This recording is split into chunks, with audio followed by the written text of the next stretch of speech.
The Lennon sisters were America's sweethearts, and my special guest is the firstborn of that illustrious quartet. Please welcome Dee Dee Lennon. Hi, Mary Lou. Hi, Dee Dee. I'm so glad you're here. Thanks. I'm glad to be here. What do you think when you look back at this show from 1967? Oh, my. I look at all those wonderful faces of people that are gone and people that we worked with for all those years and were so good to us. We were little girls when we started, and all the band members were like brothers and uncles and took care of us. And I looked at those faces and, it kind of brings tears, but it brings a lot of happiness, too.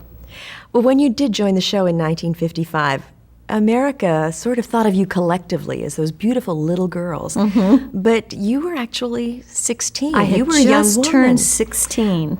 Was that hard for you?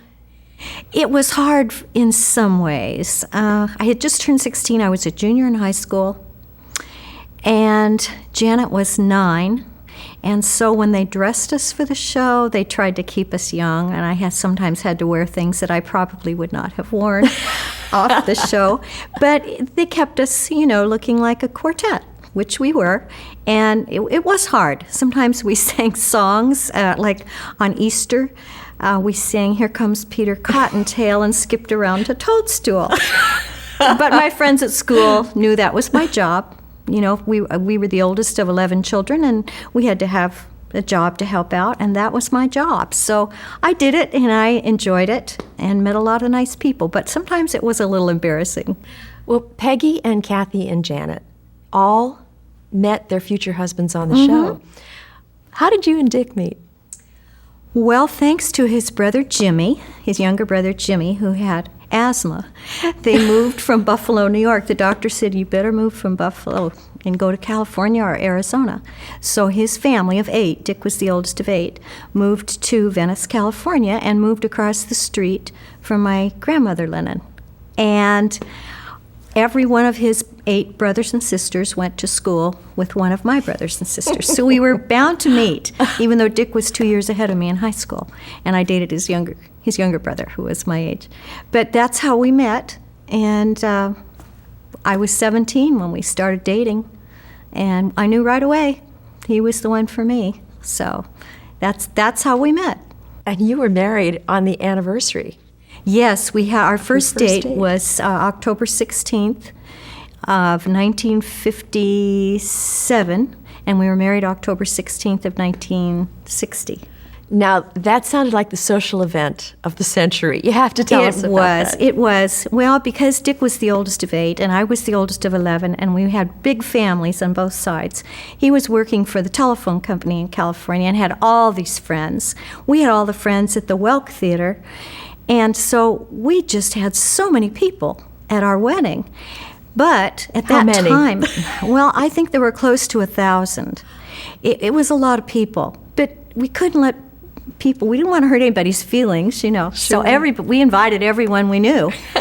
And it was, at that time, you could not get married on a Sunday in the Catholic Church, and we wanted to have this big Catholic wedding because we'd been raised Catholic. And so we had to get a dispensation from the Cardinal at that time because the Lawrence Welk show was taped on Saturdays. And so I couldn't get married on a Saturday. No one would be able to come.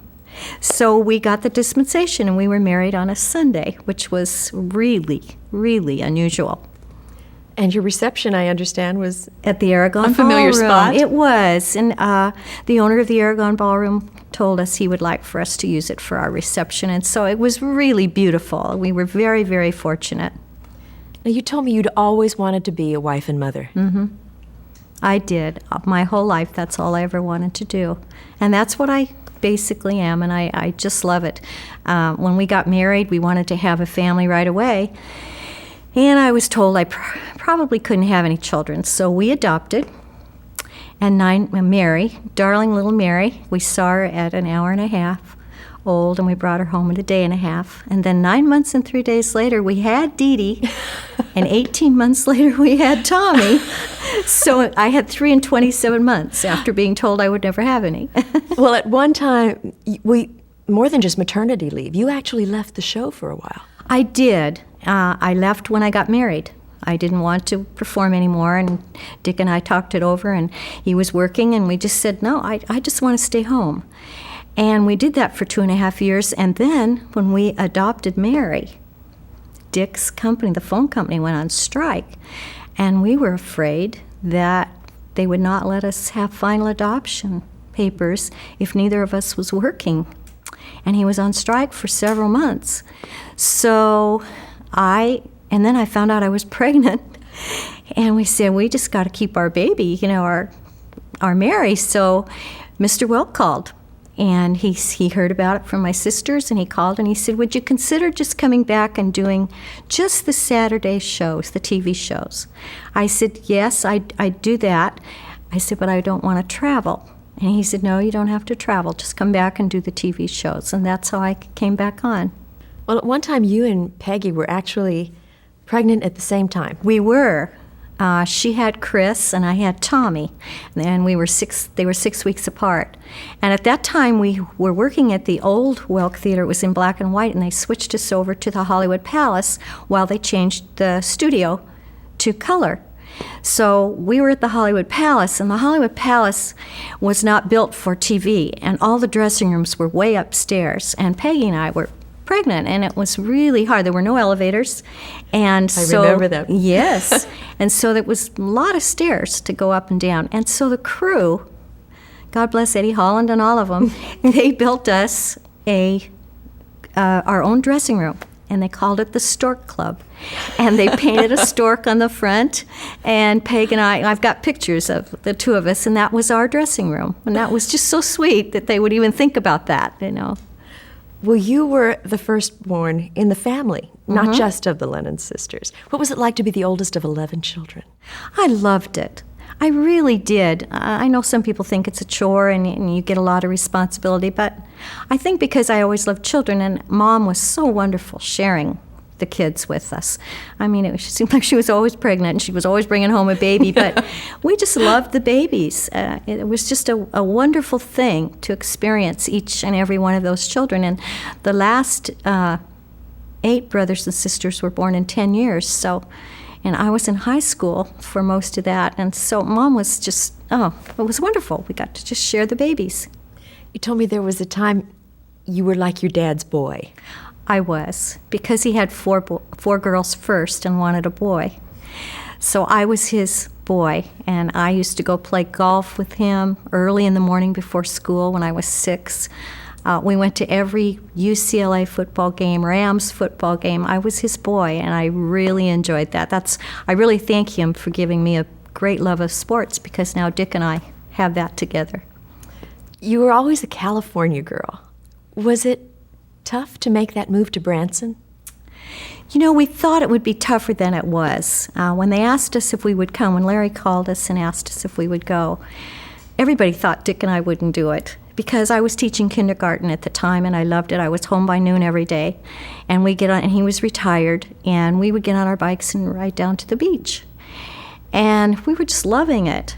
But when Larry said, well, your kids could come and perform too, because we said we don't want to leave our kids. So we asked our kids, and they said, let's give it a shot for 1 year and see what happens. So we came to Branson, and Dee Dee and Tommy both ended up marrying people from there and starting families. Well, you just don't leave your grandchildren. What did Lawrence teach you? I think he taught me to always do what you're supposed to do when you're supposed to do it. He always, you were ready, you did your job, you were prepared. You couldn't not be prepared. It was, this is when we're going to do it, and you had to know every line of he didn't have cue cards for us. I think he prepared me to just say, hey, this is my life, do the best you can do with it. Be ready for whatever happens. Is there anything you'd still like to accomplish that you haven't done yet? Oh, I think I've done so many things. I've been so lucky. I got to teach kindergarten, which I really enjoyed. But if I had to say one thing besides being a grandma now and just loving all that, I think in the very, very back of my mind someday I'd like to open a little bookshop with a bakery upstairs or something, and I'd like to have people come by and read old books, and I'd like to bake the things, and I don't know, just visit with people. I think that would be way in the back of my mind someday. Well, I'd be there in a heartbeat. I'm so glad you were here today. Oh, thank you, Mary Lou. Thank you so much. You're welcome.